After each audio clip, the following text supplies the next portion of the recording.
নমস্কার বন্ধু, আমি সুমন বিশ্বাস। প্রতিদিন আজও স্বপ্নিল বাংলা ক্লাসের পক্ষ থেকে সকল শিক্ষার্থী বন্ধুকে স্বাগত। হ্যাঁ, দেখুন, আজও প্রথা রীতি মেনে আমি যেভাবে বাংলা, সংস্কৃত এবং ইংরেজি গ্রন্থের সংক্ষিপ্ত আলোচনা ক্লাস শুরু করেছিলাম, আজকেও সেই ধারাটা বজায় রাখবো। সেদিক থেকে আজ কবর্ণ নির্মিত আমার 6 নম্বর ক্লাস, আর টোটাল 21 নম্বর ক্লাস। দেখো বন্ধু, আজ কবর্ণের সঙ্গে সঙ্গে খ বা গ বর্ণেরও কিছু গ্রন্থে ক্লাস করে দেবো, কারণ কবর্ণের আর হয়তো জনপ্রিয় বাজার চলতি 2-5টা গ্রন্থ আছে, তার সঙ্গে সঙ্গে ক্লাসটা একটু টানবো, তাহলে তোমাদের সুবিধা হবে, নচেত মাত্র 5-7 মিনিট একটা ক্লাস হয়ে যাবে। সেই জন্য কবর্ণ নির্মিত 6 নম্বর, টোটাল 21 নম্বর ক্লাস। সেই সঙ্গে খ আর গয়ের একটা দুটো গ্রন্থের আলোচনা কিন্তু করে দেবো। তোমরা জানো বন্ধু যে গ্রন্থে আলোচনায় আমি ক্যামেরায় থাকিনি, ক্যামেরা নেপথ্য থেকেই গোটা ক্লাসটা করানোর চেষ্টা করেছি। আজকেও কিন্তু সেই ধারাটা বজায় রাখবো। সেদিক থেকে আজ প্রথম যে বর্ণটা আলোচনা করবো অবশ্যই সেটা হচ্ছে কেদার রায় বা বঙ্গের শেষ বীর। তোমরা জানো এটা কেদার রায় একটা বাংলা নাটক লিখেছিলেন, কিন্তু অনাথ বন্ধু বন্দ্যোপাধ্যায় এটা লিখেছিলেন। বিশেষ করে প্রবল প্রতাপ দ্বাদশ ভৌমিক, অর্থাৎ 12 ভূঁইয়ার মধ্যে কেদার রায় কিন্তু শ্রেষ্ঠ ভৌমিক ছিলেন। আমরা প্রত্যেকেই 12 ভূঁইয়ার কথা শুনেছি। তিনি হিন্দু মুসলমানকে এক সূত্রে গেঁথে মোগল সম্রাটদের অধীনতার ছেদন করতে চেয়েছিলেন, এবং সেই সঙ্গে পূর্ববঙ্গের অন্তর্গত যে শ্রীপুর নগরে স্বাধীন রাজ্য স্থাপনের সফলও কিন্তু হয়েছিলেন। তার দমনে রাজা মানসিংহ প্রেরিত হয়েছিল এবং কেদার রায় যুদ্ধে জয়লাভ করেন বটে, কিন্তু জনৈক হিন্দু গুপ্তঘাতকের হস্তে কিন্তু তিনি হত হয়েছিলেন। তারপরে হচ্ছে কেন উপনিষদ। আমি উপনিষদের এটা আলোচনা করেছি, সুতরাং এখানটা আলোচনার প্রয়োজন রাখে না। তারপর হচ্ছে কেনিল ওয়ার্থ। তোমরা জানো কেনিল ওয়ার্থ হচ্ছে স্যার ওয়াল্টার স্কটের লেখা একটা বিখ্যাত ইংরেজি উপন্যাস। এখানে বিশেষ করে মহারানী এলিজাবেথকে বিয়ে করার জন্য আর্ল অব লিস্টার ও লর্ড সাকেসের মধ্যে যে প্রতিদ্বন্দ্বিতা হয়েছিল তারই পরিপ্রেক্ষিতে লেখা। এবং আমরা জানি শেষ পর্যন্ত লিস্টারের পত্নী এমিকে এক প্রাসাদে হত্যা করা হয়। সেই করুণ কাহিনীর পর ভিত্তি করে ওয়াল্টার স্কট লিখেছিলেন কেনিল ওয়ার্থ। তারপরে হচ্ছে কেশব চরিত। তোমরা জানো এটা একটা বাংলা জীবনচরিত বিষয়ক গ্রন্থ। বিশেষ করে চিরঞ্জীব শর্মা এই গ্রন্থটা লিখেছিলেন। এখানে ব্রাহ্ম সমাজের অন্যতম নেতা কেশবচন্দ্র সেনের জীবন বৃত্তান্ত এবং তার কার্য এখানে কিন্তু বর্ণনা করা হয়েছে। তারপরে হচ্ছে কোরআন। অবশ্যই এটা একটা বঙ্গানুবাদমূলক গ্রন্থ। এটা অনুবাদ করেছিলেন ফিলিপ বিশ্বাস, এটা অনুবাদটা করেছিলেন। এখানে কোরআনের কতগুলি সূরা উদ্ধৃত করে তার ব্যাখ্যা করা হয়েছে, এবং বাইবেল সম্বন্ধে কোরআনের অনুকূল মত সম্পন্ন প্রদর্শিত হয়েছে। প্রসঙ্গক্রমে একটা কথা বলে রাখি বন্ধু, যে সমগ্র কোরআনের প্রথম যিনি টোটাল বাংলা অনুবাদ করেছিলেন তিনি কিন্তু সদ্য গিরিশচন্দ্র সেন, ঘোষ নয়, কিন্তু সদ্য গিরিশচন্দ্র সেন সর্বপ্রথম সমগ্র কোরআনের কিন্তু বাংলা অনুবাদ করেছিলেন। তারপরে হচ্ছে বলছে ভার্ডিস। তোমরা জানো কোভেডিস হচ্ছে সিরাকুইজের লেখা একটা উপন্যাস। এখানে সম্রাট নিরোর সময়ে রোমে অত্যাচার এবং বিলাসলীলা যখন চরমে উঠেছিল সেই সময়ের ইতিহাসের উপর নির্ভর করে এই গ্রন্থ কিন্তু লেখা হয়েছে। তারপরে হচ্ছে ক্রাইম অ্যান্ড পানিশমেন্ট। এই ক্রাইম অ্যান্ড পানিশমেন্ট হচ্ছে বলছে তোমরা জানো যে দস্তয়েভস্কি বা ডস্টয়েভস্কি যেটাই উচ্চারণ করো, তার লেখা বিখ্যাত একটা রুশ উপন্যাস। বিশেষ করে রাস কলনিকভ এই গ্রন্থের হচ্ছে নায়ক। সে এক ধনবতী বৃদ্ধাকে হত্যা করেছিল এবং শেষ পর্যন্ত সে পুলিশের নিকট কিন্তু আত্মসমর্পণ করেছিল, তার পরিপ্রেক্ষিতে এই উপন্যাসটা কিন্তু লেখা। তারপরে হচ্ছে ক্ষিতীশ বংশাবলী চরিত। তোমরা জানো যে ক্ষিতীশ বংশাবলী চরিত হচ্ছে বাংলার একটা ঐতিহাসিক গ্রন্থ। এটা লিখেছিলেন হচ্ছে দেওয়ান বলছে কার্তিকেয় চন্দ্র রায় কিন্তু এই গ্রন্থটা লিখেছিলেন। এই গ্রন্থে নবদ্বীপ রাজবংশের বিবরণ লিখিত হয়েছে এবং মুসল খান রাজত্বকালে এবং ইংরেজ দিকের প্রথম যে অধিকার সময় নবদ্বীপের রাজবংশের যে অধিকারস্থ প্রদেশ সমূহের যে অবস্থা কি ছিল এবং সেই সময় দেশের রীতিনীতি, ধর্ম বা বিচার প্রণালী, শাসন পদ্ধতি, বাণিজ্য প্রভৃতি বিষয় কিন্তু এখানে লেখক সুন্দরভাবে তুলে ধরেছেন। এবং পরিশিষ্টে রাজবংশ যারা ছিল তাদের বাসস্থান বা দিল্লির সম্রাট প্রদত্ত যে ফরমান, রাজা এবং রাজপুত্রদের রচিত সংস্কৃত যে কবিতা বা বিচারের যে মীমাংসাপত্র বা পৈতৃক যে সম্পত্তি দানের শাস্ত্রীয় ব্যবস্থা প্রভৃতি কিন্তু এই গ্রন্থের মধ্যে কিন্তু সন্নিবেশিত কিন্তু হয়েছে। তবে পড়ার মাঝে বন্ধুদের একটা কথা বলে রাখি যে শিক্ষাকে সকলের দৌড়ে দৌড়ে পৌঁছে দেওয়া পুণ্যের কাজ। তাই এখনও পর্যন্ত যারা তোমাদের প্রিয় স্বপ্নিল বাংলা চ্যানেলটাকে সাবস্ক্রাইব করনি তারা সাবস্ক্রাইব করে নিয়ে পাশে থাকা বেল আইকনটাকে প্রেস করে দিও সবার আগে সমস্ত ভিডিওর আপডেট পেতে। দেখো বন্ধু, এবার চলে যাব আমি খ নির্মিত গ্রন্থের ক্ষেত্রে। ক নির্মিত গ্রন্থে আলোচনা শেষ হলো, সেই সঙ্গে আজ খ নির্মিত গ্রন্থ প্রবেশ করব। মাত্র দুটো জনপ্রিয় গ্রন্থ আমরা পাই খ বর্ণের উপর ভিত্তি করে, সেটা হচ্ছে খাদ্য। তোমরা জানো খাদ্য হচ্ছে ডাক্তার চুনিলাল বসুর লেখা গ্রন্থ।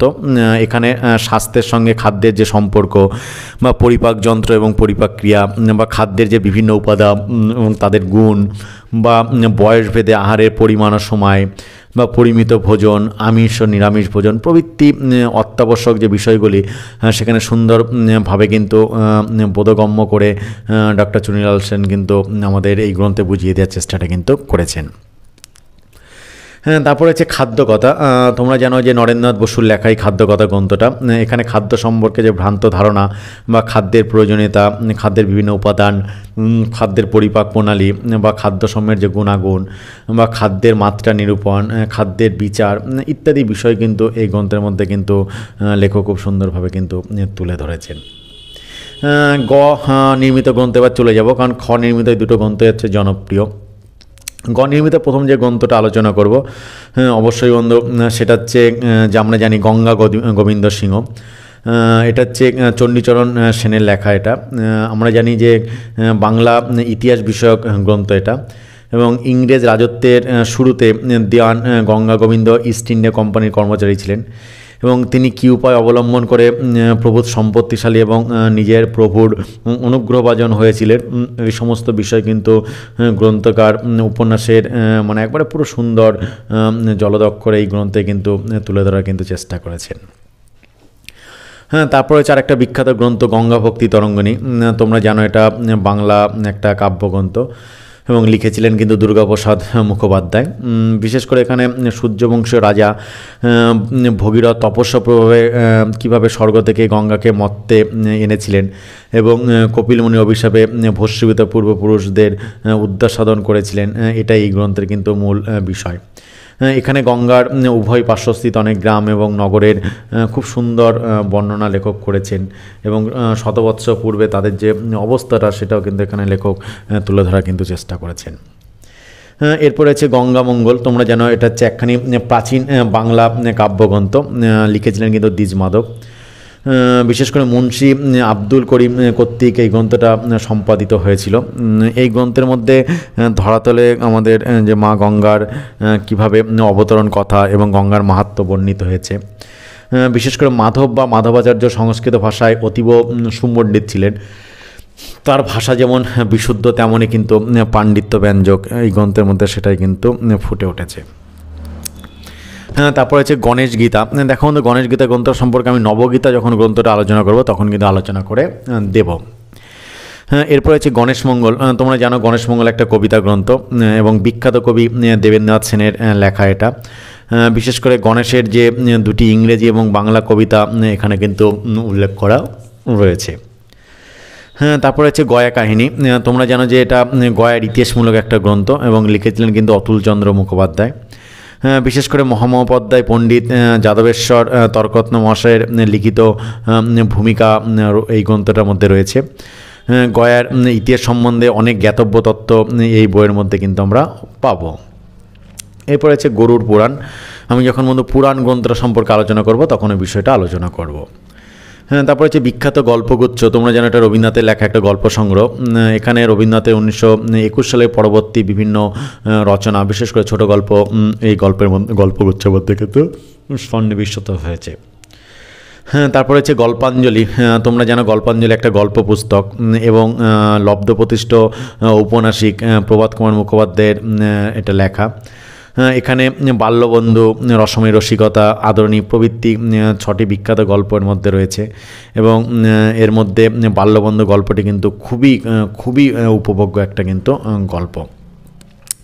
হ্যাঁ, দেখো বন্ধু, এই যে বাংলা সংস্কৃত এবং ইংরেজি গ্রন্থের সংক্ষিপ্ত আলোচনা যে ক্লাসটা খুবই গুরুত্বপূর্ণ। কেন গুরুত্বপূর্ণ বলি বন্ধু, দেখো অর্থাৎ ইউনিভার্সিটিতে যে কলেজেই তুমি পড়তে যাও না কেন, প্রত্যেকটা কলেজে কিন্তু বাংলা সাহিত্যের ইতিহাস পাঠ্য আছে। সেখান থেকে গ্রন্থ সম্পর্কে টিকা লেখো, আমার গ্রন্থটা কার লেখা, বিষয় কী, এই সংক্রান্ত কিন্তু 2 নম্বর বা 5 নম্বর বা 10 নম্বরের প্রশ্ন আসে, ফলে গুরুত্বপূর্ণ। এবং বিভিন্ন কম্পিটিশন পরীক্ষায় আমরা দেখেছি যে এই কম্পিটিশনের পর মানে এই গ্রন্থটা কার লেখা এটা আমাদের জানতে চাওয়া হয়, বা অমুক চরিত্র কোন গ্রন্থের মধ্যে রয়েছে এটাও জানতে চাওয়া হয়। এবং বাস্তব জীবন আমাদের কথোপকথনের ক্ষেত্রে, জীবন অভিজ্ঞতা লাভ করার ক্ষেত্রে এইসব গ্রন্থের সংক্ষিপ্ত আলোচনা কিন্তু জানা একান্ত কিন্তু দরকার। ফলে সেদিক থেকে এই ক্লাসটা মূল্যবান। তোমরা কখনো স্কিপ না করে গোটা ক্লাসটা মনোযোগ সহকারে শোনার চেষ্টাটা করবে, তাহলে বন্ধু উপকারটা কিন্তু তোমাদেরই হবে। হ্যাঁ, এরপরে হচ্ছে গান। তোমরা জানো যে গানটা হচ্ছে বাংলার একটা সঙ্গীত গ্রন্থ। হ্যাঁ, বিশেষ করে দ্বিজেন্দ্রলাল রায় এই গ্রন্থটা কিন্তু লিখেছিলেন এবং এখানে কবির বিভিন্ন গ্রন্থে প্রকাশিত যে দেশ বিস্তৃত মনোহর গানগুলি একত্র করে এখানে কিন্তু সন্নিবেশিত হয়েছে এবং গানে রচয়িতার ভাবুকতা এবং কবিত্ব শক্তির একটা সম্যক পরিচয় কিন্তু এই গ্রন্থের মধ্যে ধরা পড়েছে। হ্যাঁ, এরপর রয়েছে কিন্তু গীতগোবিন্দ। গীতগোবিন্দ তুমি বলা যেতে পারে গীতগোবিন্দটা সঠিক সানুবাদ বলা যেতে পারে, মানে অনুবাদের সঙ্গে বর্তমান। এটা কিন্তু সংস্কৃত একটা গীতি গ্রন্থ, অবশ্যই লিখেছিলেন কিন্তু জয়দেব গোস্বামী এটা লিখেছিলেন এবং পরবর্তীকালে প্রসন্ন কুমার বিদ্যারত্ন কর্তৃক এটা কিন্তু অনুবাদিত হয়েছিল।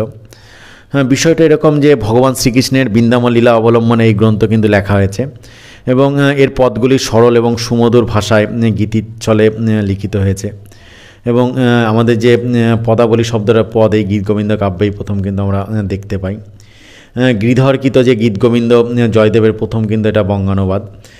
স্যার এডউইন আর্নল্ড গীতগোবিন্দর ইংরেজি পদ্যে অনুবাদও কিন্তু করেছিলেন এবং উপেন্দ্রনাথ মুখোপাধ্যায় মূল এবং অনুবাদ একটি সংস্করণও কিন্তু বের করেছিলেন এবং শ্যামলাল বসাক এর কেবল বঙ্গানুবাদ বের করেছিলেন। পরবর্তীকালে এর আরও অনেক মূল এবং অনুবাদ সংস্করণ কিন্তু প্রচলিত আছে।